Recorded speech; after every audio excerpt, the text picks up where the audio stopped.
Good morning, everybody. I'd like to call our meeting to order. Morning. It's 8:30. If I could have a roll call, please. Chair Rutledge, Here. Vice Chair Garcia, Member Cahill, Member Evans, Member LaPlante. Here. Member Cover. Here. Thank you. And so I'm going to ask for a motion to make Member you a member of this committee for quorum purposes. Yeah, motion. Second. So all in favor? Aye.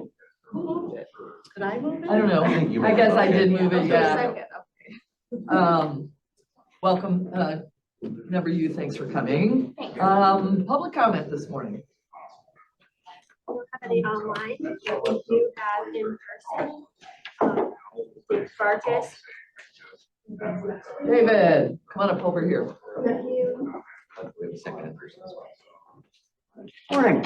Dark Sky had a great month, so I just want to give my 3-minute elevator speech. First, we had a picnic, a Dark Sky picnic on September 15th at Palos Forest Preserve, which is an urban dark sky spot.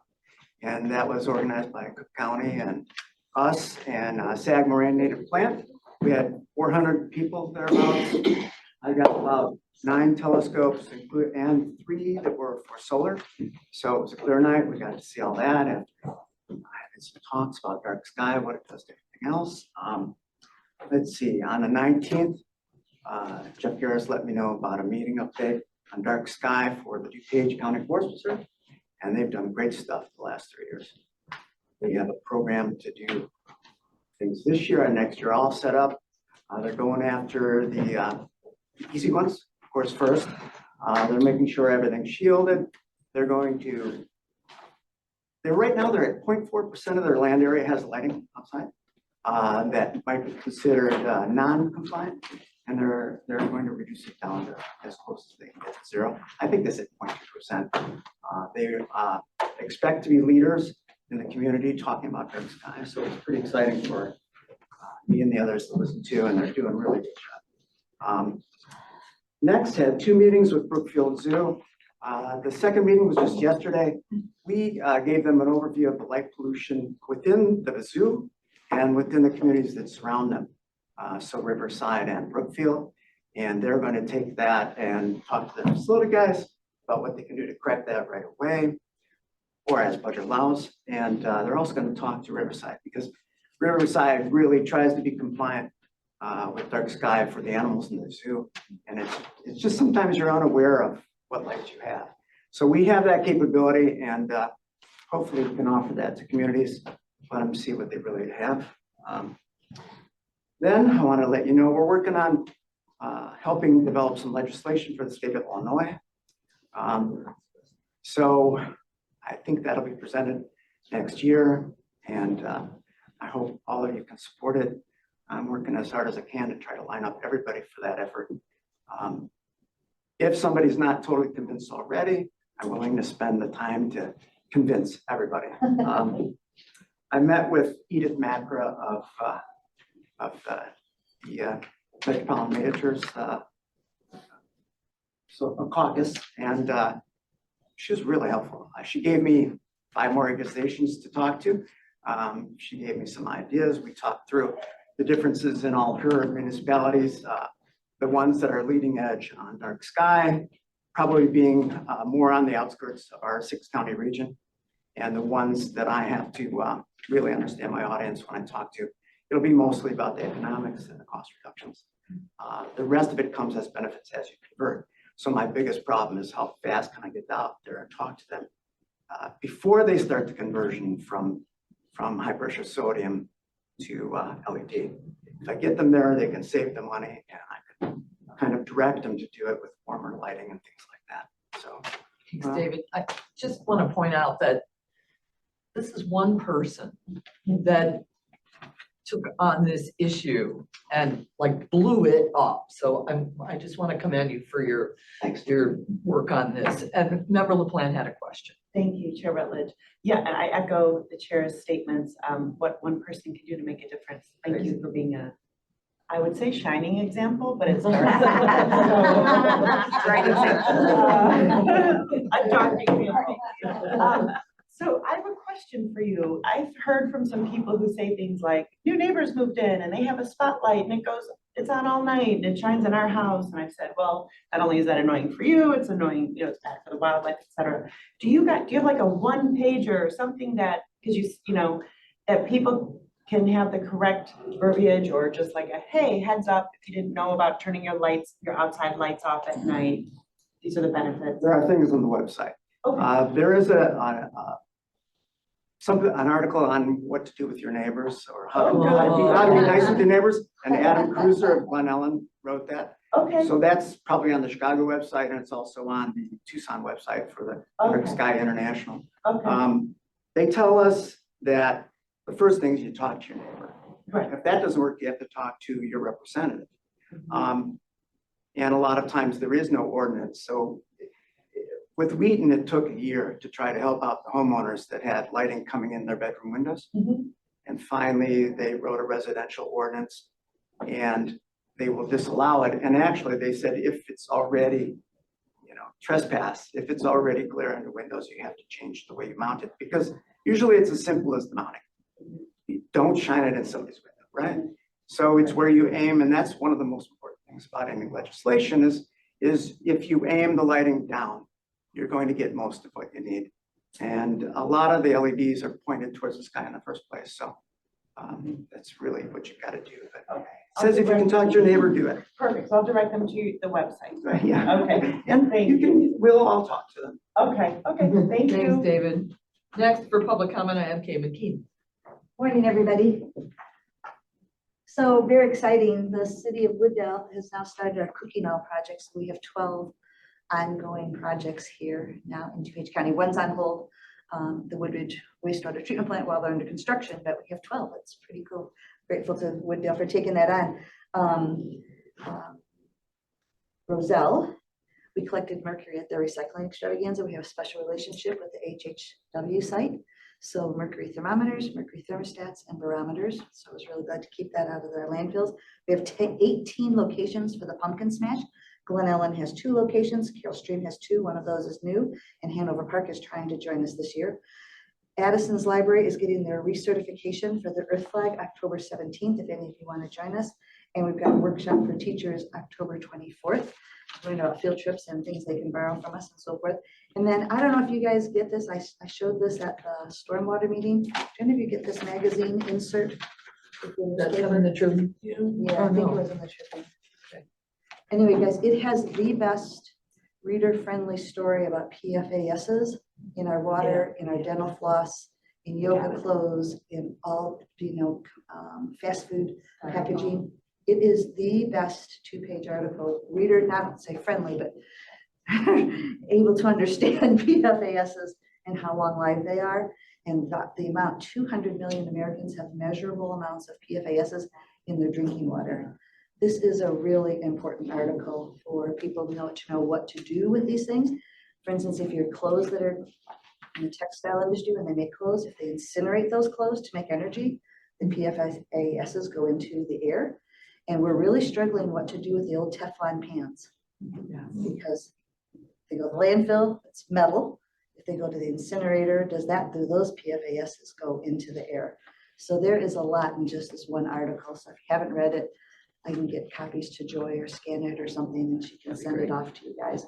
Thanks, you guys. Thank you, Kay. All righty, next I'll make a motion for the approval of minutes, 23-3202. All in favor? Aye. That motion carries. Next, our presentations, DuPage Monarch Project, the Jane Hostler Habitat Award presentation. So excited Patty to Schmidt, do one of this. my favorite citizens. Hi, everybody. So this is an award that's being presented by the DuPage Monarch Project to the county. And let me introduce to you the DuPage, I don't think there's enough for everybody. I was just gonna wave them and show them okay. and leave them with Joy. And if you're fascinated, please stop by and get them. So this is what the award looks like. And I'm gonna ask for someone to take a picture at some point. Yeah.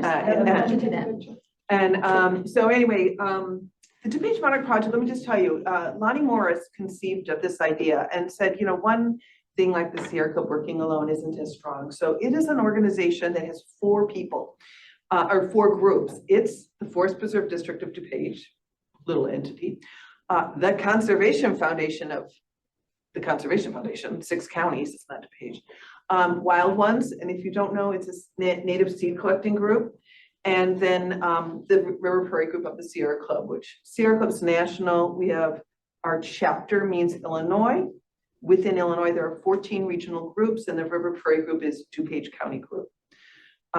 So this 4-member organization is working really hard to bring awareness of things we can do to make things better. It's called the DuPage Monarch Project, but it's for all pollinators. And as our brochure says, we are communities protecting pollinators. And our very brand new brochure is so exciting. It's called Meadows in the Sky, Trees for Bees and Butterflies. And that is what you are receiving the award for your joy and the leadership of Troy and Sheila to bring the idea of let's share trees with county employees and 600. It was tremendous. Which is what the award actually says, DuPage Monarch Project. Jane Fausler is one of the bigwigs in DuPage County who was really big on getting monarch gardens going and rain gardens. And so the award is named after her. And it's well named because you are increasing habitat here in DuPage. Just real briefly, by doing this, just like the Conservation Foundation has conservation at home signs in many yards, you are increasing people's awareness of the importance of having young trees and letting them grow in your yards, because they're going to provide habitat for so many creatures, not just monarch butterflies. So, and I don't think I need to tell you about the decline in the population of a number of our insects, including monarchs. So we are so excited. Can I get a picture with Joy and Sheila and somebody can text it to me or whatever. Here, we'll even While stand you're up getting for you, together, Connie. I'll just get my phone. I'll have to look it up. I got it right 6:30 here. or 7:30 in the evening, yeah. So I love supporting bugs Okay. because I'm a bird watcher and we don't have mosquitoes anymore. Yeah. Hardly any the last couple of years. Here, you can hold it like a One thing. Really? Yeah. Ready? Yeah. 1, 2, 3. Thank you so much. Sorry. And boy, so I'm gonna leave these, this brochure, if you're fascinated, is just the DuPage Monarch Project. We have no budget, we have to fundraise for everything, so I'm like stingy about these, but these things are on our amazing website. It's always good to go to the website, DuPage Monarch Project, you can just Google it and it comes up. So thanks for your time. Thank you, Connie. You have the award. Bye. Thanks for what you do as well. Next on our agenda is a presentation by DuPage County CPACE program updates, Illinois Energy Conservation Authority. Good morning, everyone. I'm Anna Maria Kowalik, representing the Illinois Energy Conservation Authority, your DuPage County Program Administrator here in the state of Illinois. We have 15 counties and growing. I'm passing around my cards just because I call CPACE the simplest, most complicated product out there. And so after this meeting, I'm going to be going fairly fast. If you have any questions, you can always feel free to email me or, ask any of our team members. Come to info@iecapace.org. So we do appreciate that. So let's set the pace here for the rest of the program. And if you'll turn to the screen and follow through with me. Next slide, please. What is CPACE? So CPACE is up to 100% financing for any energy efficiency, renewable energy, water conservation, or resiliency project. It's fixed rate, long-term, no other product like it except for a mortgage or a second mortgage. And so basically, CPACE is the acronym for Commercial Property Assessed Clean Energy. And then it's a financing tool. And it is what its name says it is. It's property assessed. So that means that it is a debt instrument that's repaid via the tax bill, via the special assessment mechanism. So like when you get a tax bill and you see the water, sewer, or school district, park district line items, CPACE is also a line item for that specific PIN only, does not affect any of the surrounding neighbors. It is merely the mechanism through which that property was improved by private equity investment into private projects. So no public funds required for this at all. Next page, please. So nationally, this program developed about 13 to 15 years ago, conceptually. So it's a very new program when you look at it. It's only been the last 12 years that actual financing transactions have occurred. And so CPACE to date is enabled in 38 states, including Washington, DC, with active programs then. So the first step is to legislate CPACE because it has to work with that state's particular tax legislation and the nuances in that state. And then once the legislation is enabled, then a program is developed. And that's where IECA comes in. Next slide. The Illinois Energy Conservation Authority is an Illinois 501c3 nonprofit organization, and we are the program administrator, as I said, for DuPage and 14 other counties currently, and we're continuing to grow in the state of Illinois. We were the first, and we are the foremost program administrator, providing national CPACE expertise on our team and our collaborative partners. And we are the facilitators. So we're the middleman in the transactional process. On the one end, you have a commercial property owner, their contractor, their CPACE capital provider, which is a very niche industry, their mortgage lender, because mortgage lender consent is very important, and I'll get to that in a minute. And then on the other side, the local governmental taxing authority, yourselves. And so we help support the state legislation, ensure that all of the projects are qualifying, and we help facilitate the transaction to actually occur and then eventually get placed on the tax bill. Next slide, please. So what types of projects are qualifying? Any commercial, commercial is in its name. That's why it's called CPACE. Anything from office, industrial, retail, healthcare, hospitality, mixed use, but also multifamily, 5 units and greater, as long as they're leased, because condominiums cross the line with residential because they're individually owned and have their own tax bills and separate mortgages. And so, but anything that has an income producer is a commercial property. We can do renovations, equipment installation, adaptive reuse, and even new construction. Instead of providing that up to 100% financing, and I'll explain the up to in a moment as well, we can be that gap filler in the capital stack. So when there's a new construction project, we'll look at the construction budget and pull out the eligible line items. And where the bank cannot facilitate more than maybe these days 50 to 55% of a project, the owner puts in some equity, and that might be 15–20% as required by their lender. But then the capital providers under the program can put forth the remaining gap to fill it. On to the next. And as you saw too, there were agricultural and nonprofits. Those are considered special use, and so they are considered on a case-by-case basis because since they don't, especially the nonprofits, do not pay a tax bill, they have to prove the ability to be able to pay the special assessment and to accept that voluntary lien on their property.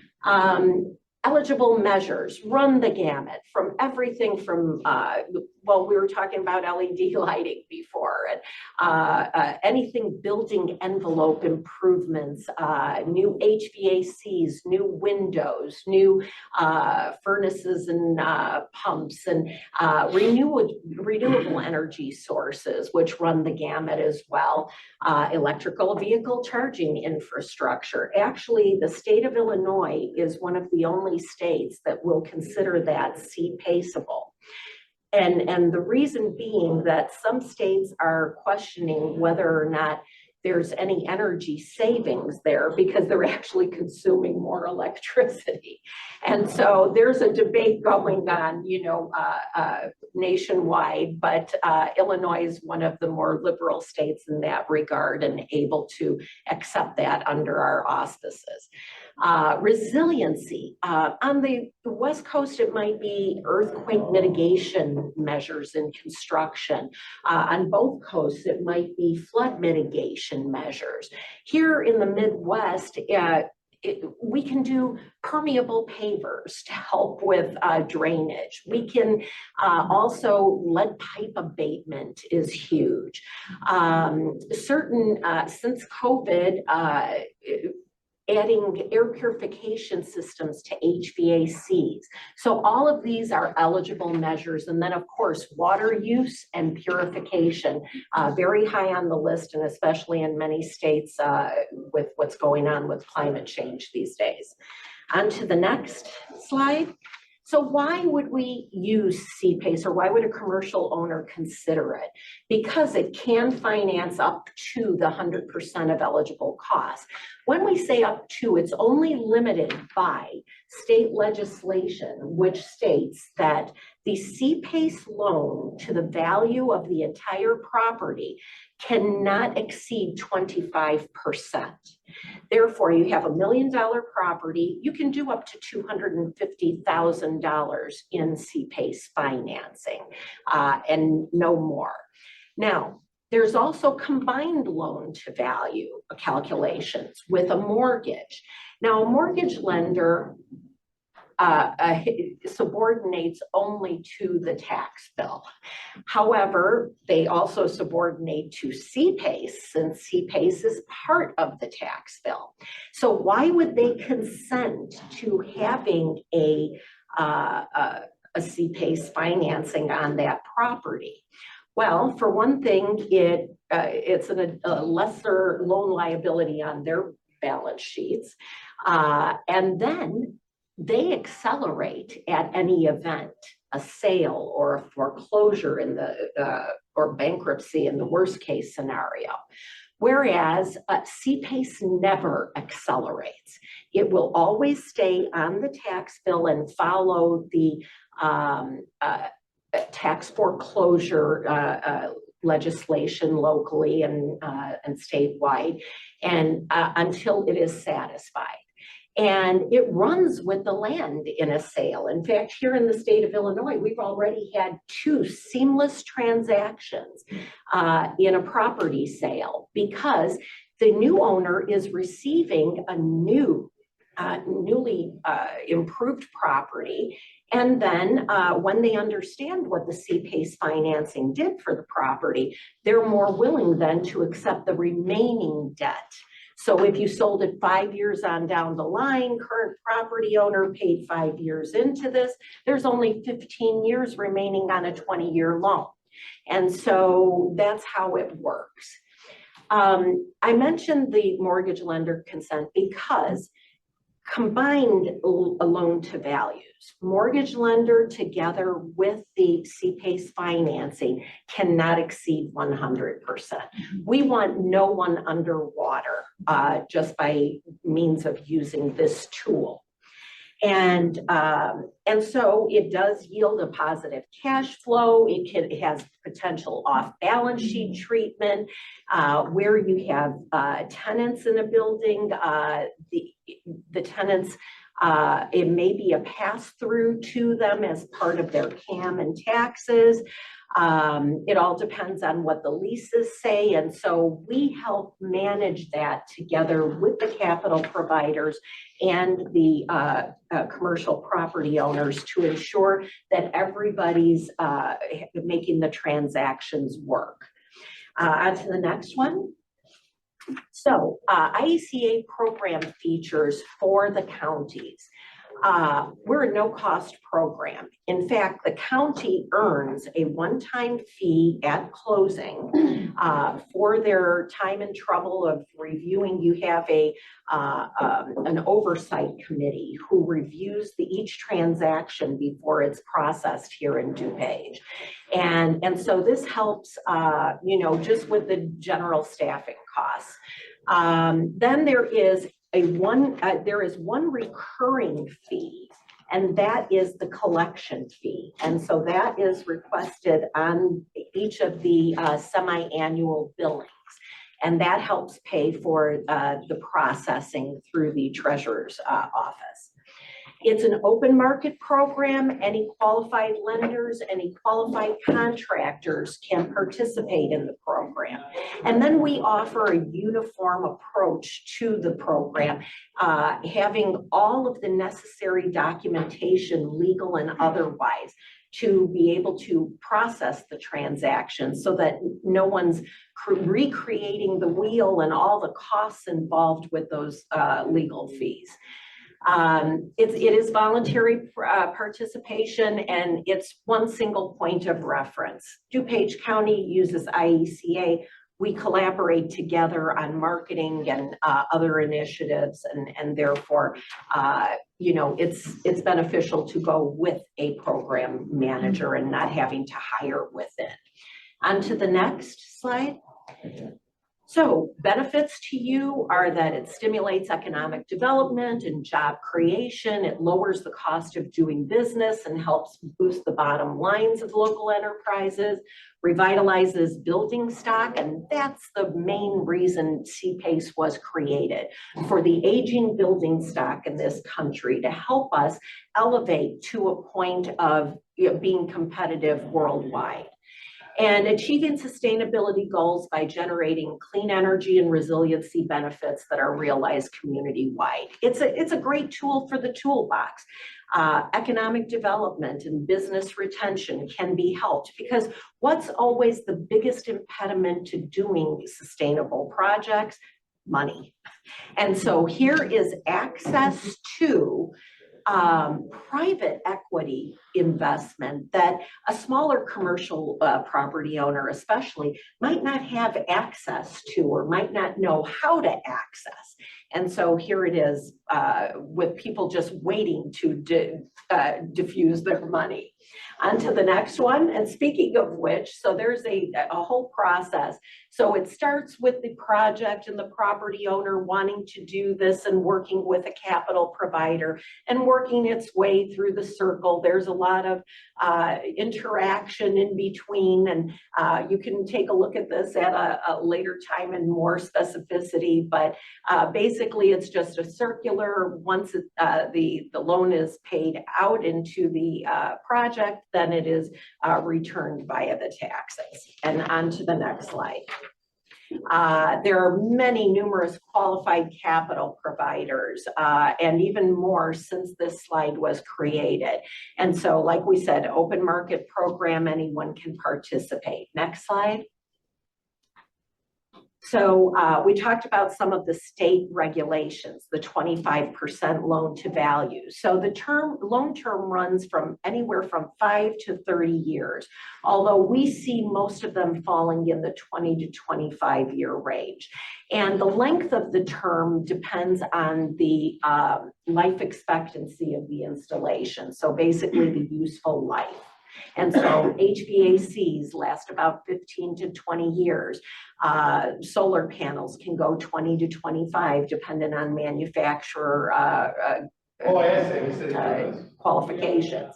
And windows or building envelope of any kind up to 30. The loan sizes, we will not do anything actually. it can go as low as 50,000, but it takes as much work to do a $50,000 transaction as a 50 million. And we find the sweet spot for the commercial property owner is about at 100,000 and up. Because then it's less fee intensive for the amount of money being loaned. It is prepayable. Most capital providers do have a prepayment penalty, but it's always good to know. And so we talked about most of these statutory requirements. So on to the next slide. We talked about mortgage lender consent. And so basically the most important takeaway from that is just that mortgage lenders would want to do this because it's improving their collateral at no additional liability to them. And it's a non-accelerating product that really doesn't compete with their lien. On to the next one. So basically here in the state of Illinois, in the 5 years of our program has been in existence, and 2 of those being pandemic years. So we want to, make special note of that. And it's taking a while now to build up again, but especially with the volatile capital markets the way they are today. So, but we've done, as of year end 22, and these figures are since then, 21 projects. Or actually 22 projects, and 13 of those were just energy efficiency, HVAC, window replacements, very simple projects, but improving the atmosphere by a huge reduction in carbon emissions. 5 of them were mixed types with solar energy as well. So you do solar installation on a rooftop, and you'll have to do some roofing work more than likely to help support the system. And so those types of things. And then just solar alone, we did 4 projects. On to the next slide. These are the annual impacts. And so this is a very important slide because you can see how much just by those 22 projects, how much was saved in kilowatt hours of electrical, and also in terms of natural gas, and millions of gallons of water saved. And that's the avoidance of emissions into the atmosphere of almost 8,000 metric tons. So that is just incredible. On to the next slide. These are what those equivalencies look like. So 992 homes energy use for 1 year just by those 22 projects. Almost 1 billion smartphones charged per year, and 43 rail cars of coal avoided. So these are some pretty interesting little visuals, and so I thought you'd like to see what the impact can be from just 22 projects. On to the next. Getting started is very easy. I give a 7-step manner for coming to the website and being able to, a commercial property owner can do it themselves. It's so simple to get started. In most cases, they engage with a capital provider first, and the capital provider will walk them through all of the program steps and will be collaborating with us throughout the process. Next slide. And finally, the installation occurs, and then we work with the county to file the lien and the repayments start. On to the next slide. If you come to our website, you can get all the information that you need. There are tabs for resources, and they have listings of the qualified capital providers, registered contractors. We don't charge fees for any of this. In fact, the contractors can come at any time as they have a project and register. We want to make sure they are who they say they are, and that they have the ability to do this business in the state of Illinois. In fact, this year alone, there were 2 solar companies that went bankrupt, and we immediately moved them off of our site. And this was not local here in Illinois, they were national bankruptcies. So the minute we get information, we try to, act on it accordingly. Next slide. So this is the good meaty part. So I'm going to talk about this case study, an Elmhurst office building, which is window retrofit, only 14,000 square feet, the entire building. But it was just a little under $100,000 for over a term of 25 years. And this property owner could not be the happier camper. They are so thrilled with the amount of gas and electric saved. And you can see thousands of dollars this amounted to at the end of 1 year. And these savings were shared with their tenants. Let's go on to the next. County of DuPage has had the most CPACE closings in the state of Illinois. 7 to date, and we've got some in the pipeline right now.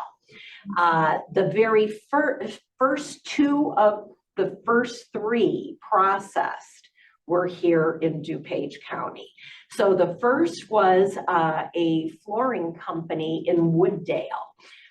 They needed to do a roof replacement, and so they decided to add renewable energy since they were doing the roof anyway.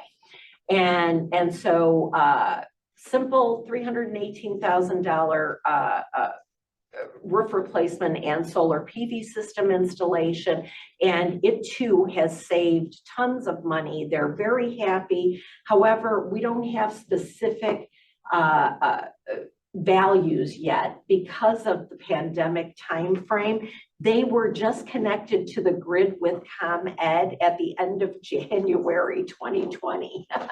And so things changed a little bit with their office and warehousing, but it's great just the same. Next slide. This was the one with the window installations. On to the next slide. And then this was in King County. This was DuPage County. I'm sorry. This was in the part of Aurora that is DuPage at an industrial facility that had HVAC installation. Actually, that's wrong. It's not a retrofit with solar PV. On to the next one. I'll have to correct that slide. Sorry. The Drake here in Oak Brook, it was actually a multi-year project. Over the pandemic, the owner used his own employees to help do a lot of the contractual work. He noticed that a lot of the people on his staff had experience from their home countries in doing all kinds of contractual work. And so they did retrofit installation, HVAC, building controls, window and water conservation. And it took, some CPACE deals can take as little as 3 weeks. This one took 18 months to finance. And so it was a much more complicated for almost 3 million. On to the next slide, another 31.75 million on a mixed use building. And this is the proof of filling the capital stack on a new construction project and how it would work. So there were 32 million dollars worth of qualifying measures in this particular project. On to the next. Another $32 million project on an office building, creating all the additional efficiencies and with existing building structure. On to the next. A hospitality for 6 million. Again, HVAC, building controls, a lot of the same things that we've been seeing, and hot water systems, doing a lot of extra insulation as well. And it's amazing how much insulation will help a project. On to the next slide. That's it. Contact me if you have any additional questions. We're always happy to help. And if you know of anyone having any projects done, they can either contact the CPACE team here on staff, Joy and her team, and then myself at any point. Yes. Go ahead. Thank you, Madam Chair. Thank you for your wonderful presentation. So we're working on affordable housing Yes. here. It's a big project. Yes. And we are also looking at diverse price point indexes so people can afford to live in DuPage County. Yes. And what I noticed in the presentation, you know, with commercial property owners who have apartment buildings or residential buildings, units, they would have to pass down the cost to their tenants. Not They- necessarily, but it can be Because done. they would have to, well, they would have to pay somehow for this. Yes. Because it gets tacked onto the property tax bill, which increases their property tax bill. Yes. So my concern is if these costs get passed down to the tenants, then it kind of works counterproductive to what we're trying to do, is to make housing affordable here. And even with commercial properties like hotels and other commercial buildings, those costs will most probably by commercial owners would be passed down to us, to the people. So in And some that's my concern. instances, yes. So for example, in the hotels, what hotels are doing is they're adding a green tax, which is not just CPACE, but it's inclusive of other recycling programs and things that they're doing on site. And typically it's just pennies to the dollar on a daily rate. And so like everything else, all costs are increasing across the board. And so that's a little bit of a special tax that they use. HUD approves CPACE financing on affordable housing projects, and they will pair, but they have some stricter qualifications than state legislation regarding metrics that need to be met. And so basically it takes the program administration to work with HUD and the state's general counsel so that we get an opinion, and it's a multi-step process. We haven't done it yet here in Illinois, but this is something that we know that is going to be coming down the pipeline shortly. And so I think there are going to be some mitigation measures, you know, in regard to that. And so, and a lot of it has to do in any financial scenario. And you're going to have costs of building, you're going to have, and unfortunately these days with supply and demand issues and with the capital markets and inflation, thank you, all of those things just, you know, are a perfect storm. But once again, construction lending, for example, is in the teens percentage wise. CPACE financing is half of that. Can you tell us a little bit about the property tax aspect? Because the property tax bill. I'm gonna ask to wrap this up because Okay. we're way long this Sure, morning. I sorry. guess my answer to your question, Sadia, was that the benefits environmentally I get that. may Everything help kind of level help out that increase offset. in housing. So thank you so much for Thank your you very presentation, much. Anna Thank Maria. you.